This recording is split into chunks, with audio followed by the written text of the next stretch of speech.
When Marcus and I were kids, we were inseparable. He's the one who took care of me after our parents died. We kind of grew apart after he became a priest. But he's still the only person I really trust. The only one who might believe that I had nothing to do with all this mess.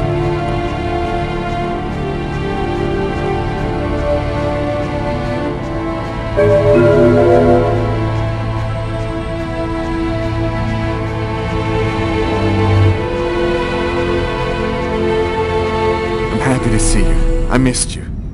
It's been a while. 2 years. So tell me what's happened, Lucas.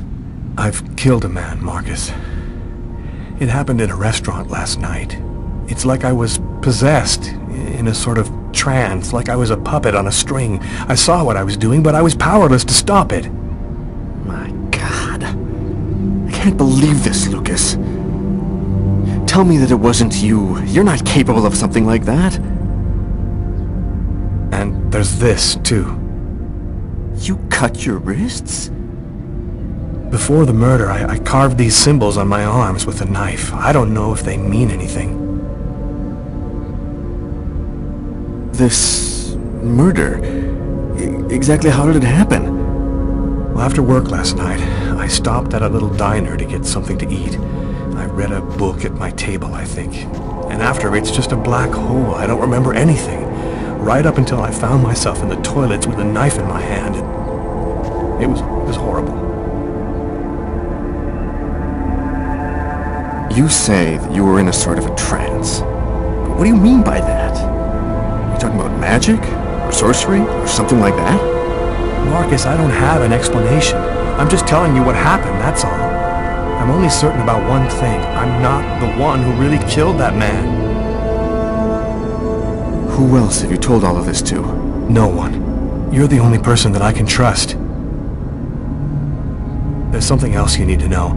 I know this sounds crazy, but after the murder, I had these premonitions, like I was seeing things that hadn't happened yet.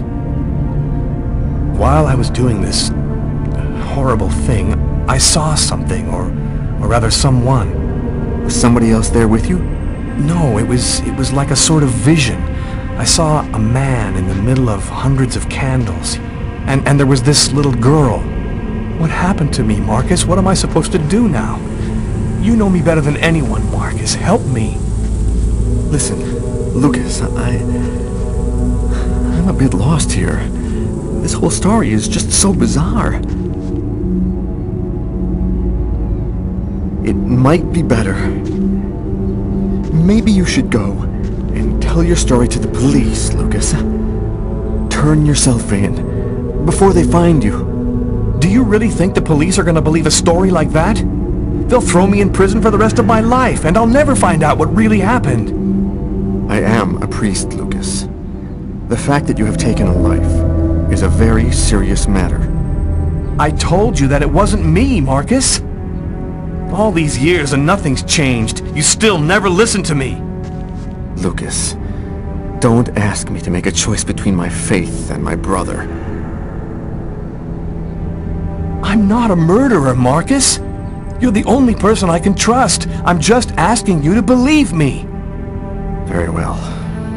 I'll do whatever I can for you, but I can't do anything that goes against my beliefs. Look, I need to get some answers. I'll call you. Here. You need this more than I do. Marcus, you know that I don't believe in all that.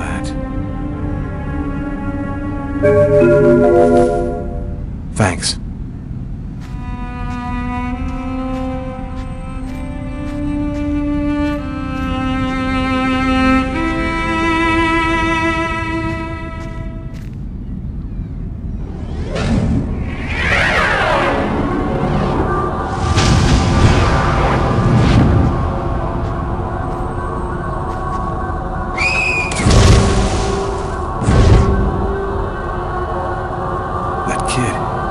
Gonna slip on the ice.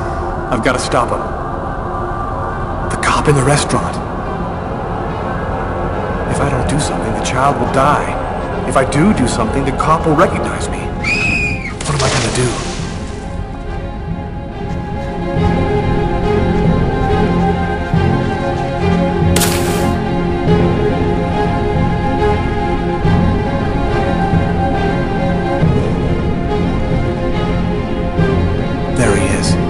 lost consciousness.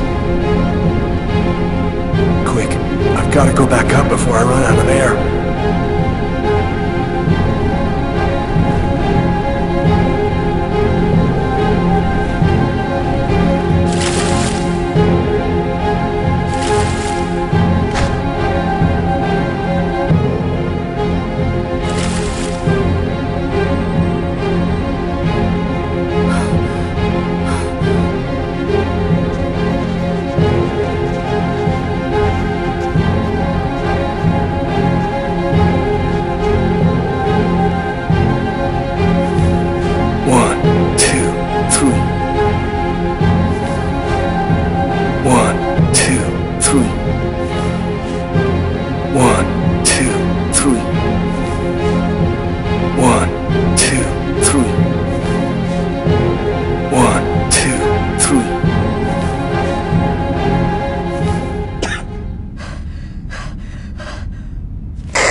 Patrol 324. Kid just fell into the water. Send an ambulance right away. Man, what courage. The kid would have died.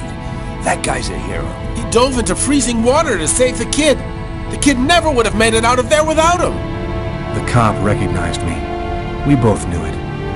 It's hard to say why he didn't turn me in. Maybe he decided I was even. I had taken a life and given one back. Nothing really changed for me. I was still wanted for murder by the police. But when I left that park, I knew I could look myself in the mirror again without cringing.